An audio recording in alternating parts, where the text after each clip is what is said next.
सभी भाइयों को नमस्कार। स्वागत है आपका गवर्नमेंट एग्जाम प्रिपरेशन चैनल में। आज हम लोग जो करने वाले हैं वो करने वाले हैं घटना चक्र से चैप्टर नंबर 3 जिसका नाम है सामाजिक समस्याएं, विशेष रूप से बच्चों और महिलाओं से संबंधित मुद्दे। ठीक है, सामाजिक समस्याएं विशेष रूप से बच्चों और महिलाओं से संबंधित मुद्दे, ये जो है हम लोग लेक्चर कर चुके हैं लगभग 1-1.5 महीने पहले, और आज हम लोग जो है उस पर संबंधित प्रश्नों का अभ्यास करने वाले हैं, वो भी किससे? घटना चक्र बुक से। ठीक है, घटना चक्र बुक से करने वाले हैं। चलिए शुरू करते हैं। आज का पहला प्रश्न, बालकों के नियोजन और उनके काम के घंटों को नियंत्रित करने के लिए पहला कारखाना अधिनियम कब आया बना? ठीक है, देखिए बालकों का नियोजन और उनके काम के घंटों को नियंत्रित करने के लिए पहला कारखाना अधिनियम कब बना? देखिए पहले क्या होता था कि बहुत जो है प्राइवेट सेक्टर के लोग जो है कम पैसे पे बहुत अधिक काम देते थे छोटे बच्चों से या मजदूरों से। तो उस घंटों को नियंत्रित करने के लिए, ताकि जो है मजदूरों का शोषण ना हो, ये अधिनियम बन के आया। तो अधिनियम कब बन के आया? 1858 में, 1881 में, 1891 में या 1902 में? तो इसका उत्तर हो जाएगा बी, यानी कि 1881 में। तो बालकों के नियोजन और उनके कामों के घंटों को नियंत्रित करने के लिए पहला कारखाना अधिनियम जो है 1881 ईस्वी में बना। ठीक है, बालकों के नियोजन और उनके काम के घंटों को नियंत्रित करने के लिए पहला कारखाना अधिनियम बना, वो 1881 में बना। आगे बढ़ते हैं, क्वेश्चन संख्या 2 पे आते हैं। देखिए क्वेश्चन ऐसे ही बनेंगे, बहुत टफ नहीं बनेंगे। ठीक है, और इन क्वेश्चंस को, जितने भी अधिनियम है, सारे नियम का सन जरूर याद रखिएगा आप लोग, किस सन में आया हुआ है। ठीक है, किस सन में लागू हुआ है, किस सन में आया हुआ है, क्योंकि सन से डायरेक्ट क्वेश्चन बन के आते हैं। चलिए दूसरे प्रश्न पे आते हैं। बाल न्याय अधिनियम 1986 भारत में कब प्रभावी हुआ?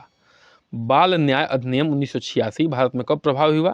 2 अक्टूबर 1986, 2 अक्टूबर 1987, 2 अक्टूबर 1991 या 2 अक्टूबर 1993? ठीक है, तो उत्तर आपके सामने है बी, यानी कि 2 अक्टूबर 1987 में बाल न्याय अधिनियम 1986 भारत में 2 अक्टूबर 1987 को प्रभावी हुआ, मतलब लागू हुआ। ठीक है, देखिए जो बाल न्याय अधिनियम है 1986 वाला, इसमें जो है जो बालकों पे अत्याचार होता था, ठीक है, उनका शोषण होता था, उससे बचाने का जो है काम किया गया है इसमें।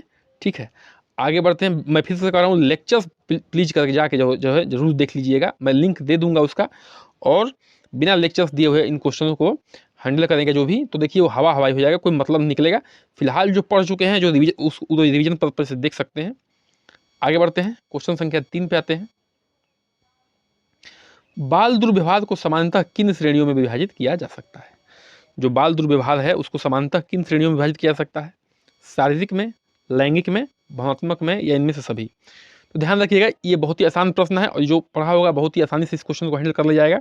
उसका उत्तर हो जाएगा डी, यानी कि इनमें से सभी। ठीक है, देखिए जो बालकों से दुर्व्यवहार किया जाता है वो 3 श्रेणियों में उसको विभाजित किया गया है। वो है शारीरिक, यानी कि जो शारीरिक रूप से क्षति पहुंचाता है। लैंगिक, यानी कि जो लैंगिक रूप से शोषण करता है उसका बच्चे का। और भावनात्मक, मतलब कि जो उसकी भावनाओं को ठेस पहुंचाता है, उसके मन को ठेस पहुंचाता है, गाली दे के, डांट के, डपट के। ठीक है, जो जैसे भी उससे जो है वो भी बाल दुर्व्यवहार में आता है। आगे बढ़ते हैं, क्वेश्चन संख्या 4 पे आते हैं। ठीक है, चलिए, अल्पवयस्क विधवा को सती होने के लिए बाध्य करना किस हिंसा के अंतर्गत आता है? अल्पवयस्क विधवा को सती के लिए बाध्य करना किस हिंसा के अंतर्गत आता है? ऑप्शन देख लेते हैं। सामाजिक हिंसा, घरेलू हिंसा, आपराधिक हिंसा, या किसी के अंतर्गत नहीं? तो इसका उत्तर हो जाएगा आपका सामाजिक हिंसा। ठीक, क्या हो जाएगा? सामाजिक हिंसा में आएगा ये। देखिए पहले क्या होता था कि जो कम उम्र की होती थी या अधिक उम्र की भी होती थी, उनसे शादी हो जाती थी। बड़े बड़े लोग जो है शादी कर लेते थे, और जब मर जाते थे, बूढ़े लोग जब मर जाते थे, तो उन छोटी छोटी बच्चियों को जो है उनकी चिता पे जलाया जाता था। ठीक है, कि जो है इनके पति मर गए, आप सती प्रथा के दौरान जो है इसको जलाया जाता था, जो कि बहुत ही महिलाओं के प्रति बहुत ही क्रूर और एक नीच किस्म का जो है प्रथा था ये, जिसको जो है हमारे देश के कई, जैसे राजा राम मोहन राय हो गए, ईश्वर चंद्र विद्यासागर हो गए, ऐसे महान नेताओं ने इसके खिलाफ लड़ाई लड़के जो है इसको जो है महिलाओं को जो है इससे हक दिलाने की कोशिश की। तो अब देखिए इसमें है कि अल्पसंख्यक विधवा को सती होने से लिए बाध्य करना, एक क्या है? सामाजिक अपराध में आता है। किस में आता है? ये सामाजिक हिंसा में आता है, सामाजिक हिंसा में आता है, मतलब कि सामाजिक रूप से जो है उसको हिंसा यानी कि पीड़ा पहुंचाया जा रहा है। किसको? महिला को। ठीक है, आगे बढ़ते हैं, क्वेश्चन संख्या 5 पे आते हैं। निम्नलिखित में से कौन सी महिलाओं के विरुद्ध हिंसा नहीं है? इनमें से कौन सा जो है महिलाओं के विरुद्ध, महिलाओं के खिलाफ हिंसा नहीं है? नहीं है की बात हो रही है, ध्यान रखिएगा। ऐसे प्रश्नों में नहीं को बहुत ध्यान से पढ़ना है। अपहरण है, दहेज लाने के लिए बाध्य करना, शिक्षा के लिए प्रेरित करना या आत्महत्या के लिए प्रेरित करना। ठीक है, देखिए महिलाओं के विरुद्ध हिंसा नहीं है, हिंसा नहीं है की बात हो रही है, तो अपहरण तो हिंसा है।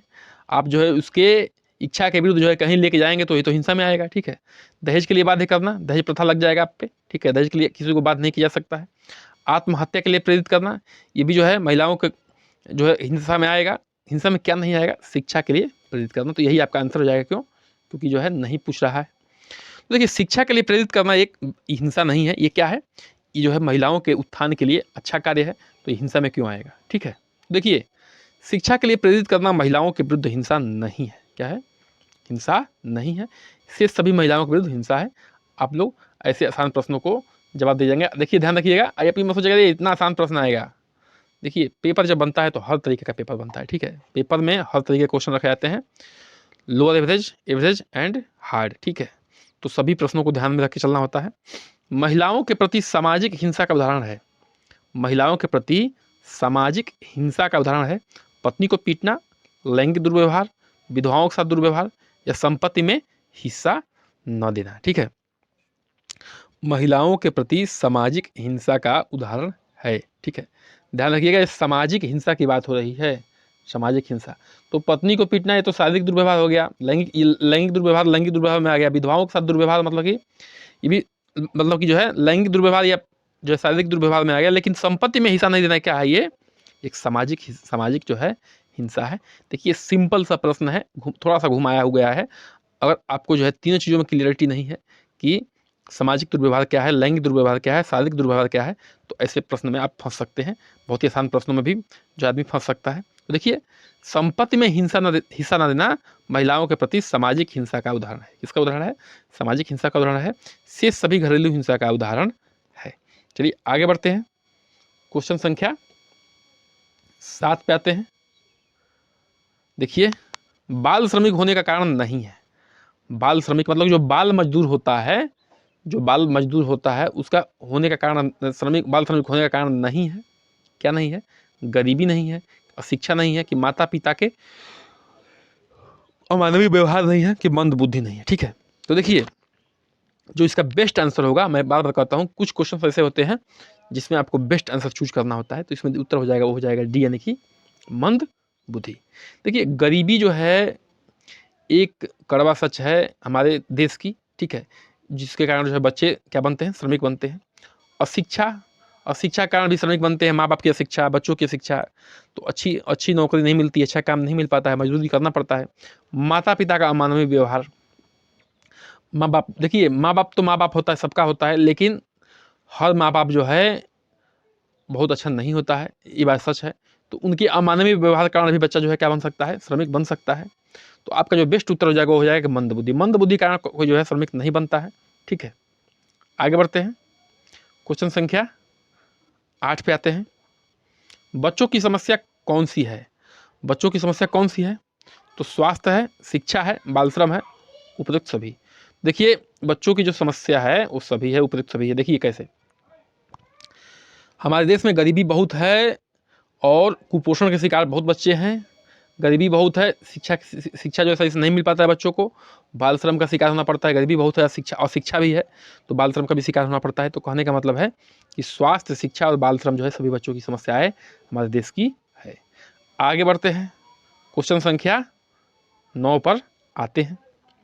महिलाओं को संरक्षण प्रदान करने के लिए कार्यस्थल पर उसके अधिकारों की रक्षा करने के लिए अधिनियम कब प्रभावी हुआ? वेरी वेरी इंपॉर्टेंट प्रश्न है। देखिए जो महिला किसी ऑफिस में काम करती हैं, किसी ऑर्गेनाइजेशन में काम करती हैं, वहाँ पे अगर उनके साथ कोई दुर्व्यवहार हो रहा है तो उसकी रक्षा के लिए कौन सा अधिनियम जो है प्रभावी हुआ है, आया हुआ है, और कब आया हुआ है? कहने का मतलब कब आया हुआ है, तो इसका उत्तर हो जाएगा, उत्तर आप ऑप्शन देख लीजिए, 2013 में, 2015 में, 17 में, 19 में, तो उत्तर हो जाएगा ए यानी कि 2013 2013 में, ठीक है। तो देखिए, जो महिलाओं को संरक्षण प्रदान करने के लिए कार्यस्थल पर लैंगिक उत्पीड़न यानी कि निवारण या प्रतिषेध प्रतितोष अधिनियम 2013 अधिनियम में अधिनियमित किया गया। मतलब महिलाओं को संरक्षण किससे? कार्यस्थल पर लैंगिक उत्पीड़न से। लैंगिक उत्पीड़न से इसके लिए अधिनियम आया 2013 में। देखिए, मैं बार बार कहता हूँ कि अधिनियम को याद करिए, किस सन में लागू हुआ उसको भी जरूर याद करिए। क्यों? क्योंकि सन के साथ अधिनियम पूछ जाते हैं, ठीक है। आगे बढ़ते हैं, क्वेश्चन संख्या 10 पे आते हैं। किसी स्त्री को बिना उसके इच्छा के ले जाना कहलाता है। किसी स्त्री को भी आप बिना उसकी इच्छा के ले जाते हैं तो क्या कहलाएगा बताइए? हत्या कहलाएगा, बलात्कार कहलाएगा, अपहरण कहलाएगा, प्रेम प्रसंग कहलाएगा। तो क्या कहलाएगा? सी यानी कि अपहरण। प्रेम प्रसंग क्या होता है? प्रेम प्रसंग तो होता है जो दोनों की इच्छा होती है, ठीक है, दोनों का एक ही विचार मिलता है, एक ही मन है। बलात्कार बिना उसके इजाजत के जो है उसको लैंगिक शोषण करना, कहने का मतलब है कि उसके शारीरिक रूप से क्या करना और उसकी जो सामाजिक प्रतिष्ठा है उसको जो है हानि पहुंचाना, बलात्कार में आ जाएगा। हत्या, हत्या जानते ही हैं, मर्डर करना। तो कहने का मतलब कि अपहरण जो है वो क्या कहलाता है? बिना इच्छा के किसी को एक स्थान से दूसरे स्थान पर ले जाना। किसी स्त्री को बिना उसकी इच्छा के ले जाना अपहरण कहलाता है। आगे बढ़ते हैं, क्वेश्चन संख्या 11। 12वां जो प्रश्न है, ठीक है, वो क्या है कि निम्न में से कौन सा कारण जो है महिलाओं के भारत में निम्न स्थिति के लिए उत्तरदायी नहीं है? नहीं है की बात हो रही है, तो इसका उत्तर हो जाएगा, वो हो जाएगा आपका संयुक्त परिवार है, ये ऑप्शन है।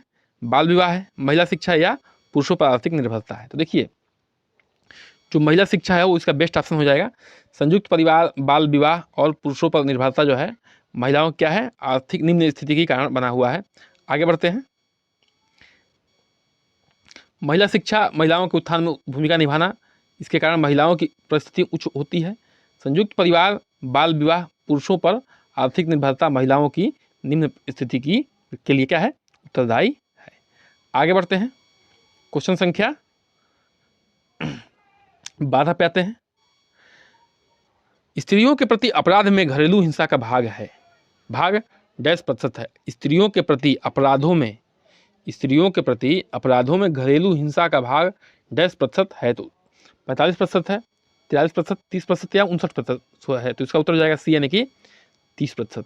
तो स्त्रियों के प्रति अपराधों में घरेलू हिंसा का लगभग जो है 30% भाग है। आगे बढ़ते हैं, क्वेश्चन संख्या 13 पे आते हैं। यौन अपराधों से बच्चों का संरक्षण अधिनियम कब पारित हुआ?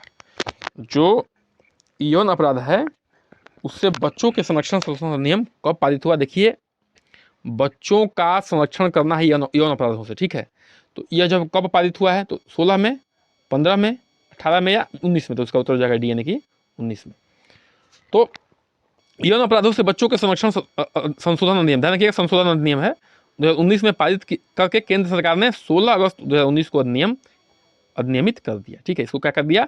अधिनियम में जो है क्या कर दिया? लागू, अधिनियमित करना मतलब कि एक तरह से जो है उसको पूर्ण रूप से अधिनियम का दर्जा दे देना। आगे बढ़ते हैं, 14 पे आते हैं।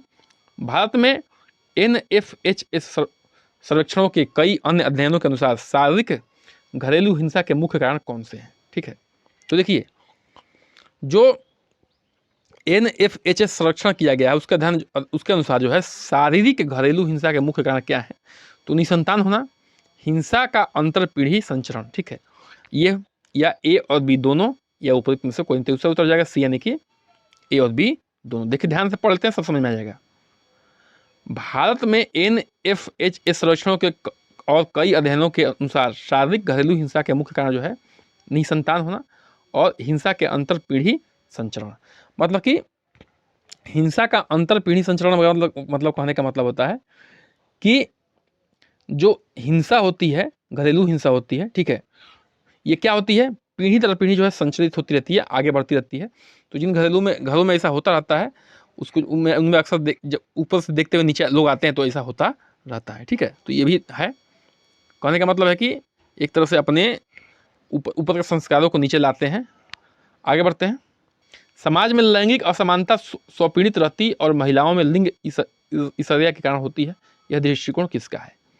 समाज में लैंगिक असमानता जो है स्वपीड़ित रहती और महिलाओं में लिंग ईर्ष्या के कारण होती है, यह दृष्टिकोण किसका है? जे लंका का है, जे क्रिस्टिवा का है, जे मिचल का है, या इनमें से सभी का है? तो इसका उत्तर हो जाएगा डी यानी कि उपयुक्त में से सभी का है। तो समाज में लैंगिक असमानता, स्वपीड़न वृत्ति तथा महिलाओं में लिंग इसर्या के कारण होता है। यह दृष्टिकोण जे लंकन, जे क्रिस्टीवा और जे मिचेल का है। ठीक है, आगे बढ़ते हैं, क्वेश्चन संख्या 16 पे आते हैं। विश्व में सबसे सामान्य घरेलू हिंसा का स्वरूप है। ठीक है, विश्व में सबसे सामान्य मतलब कि जो हर जगह पाया जाता है, वो घरेलू हिंसा का स्वरूप कौन सा है? लगभग विश्व में हर जगह पाया जाता है।